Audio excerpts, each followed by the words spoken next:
Hello, my name is Alan Hoxie. I'm a Woodland Direct NFI certified specialist, and today I would like to speak with you about the installation of the Empire Boulevard vent-free fireplace. First thing we need to do, we're going to take a look at the two side panels.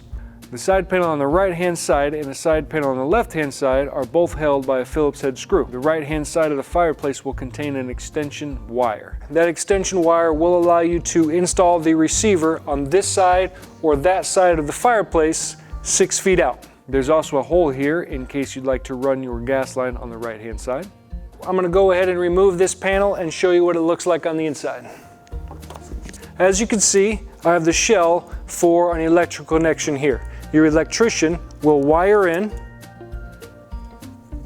his junction box into this space inside of your fireplace. That will allow your fireplace A to be hardwired for lights as well as standard operation.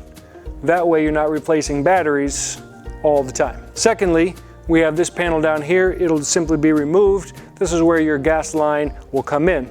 The valve is on this side of the fireplace, so it's a much easier installation for your gas professional to make that install. Now that we have finished the installation of our gas line and our electrical lines, we're going to look to complete our fireplace by adding our media. So first thing we need to do is grab this component here. It contains the mesh that our media will rest on inside the fireplace. And we're going to go ahead and open this up. Something to take note of is this piece of glass right here inside our two pieces of mesh.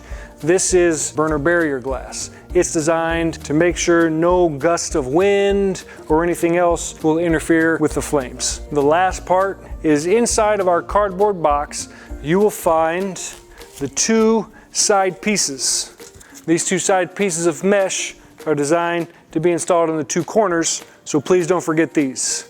Now that we have unboxed everything, we're going to go ahead and install our front mesh. Excellent. We're going to go ahead and install our back piece of mesh.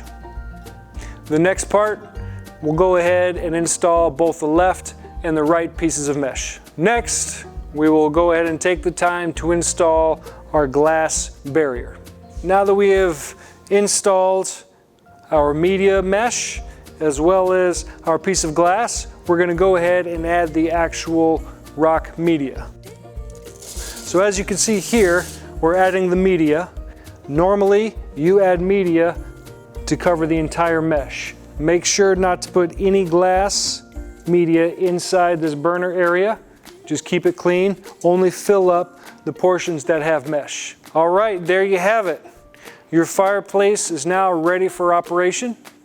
If you have any questions, please give us a call at 800-919-1904 or look us up online at www.woodlanddirect.com. Thank you.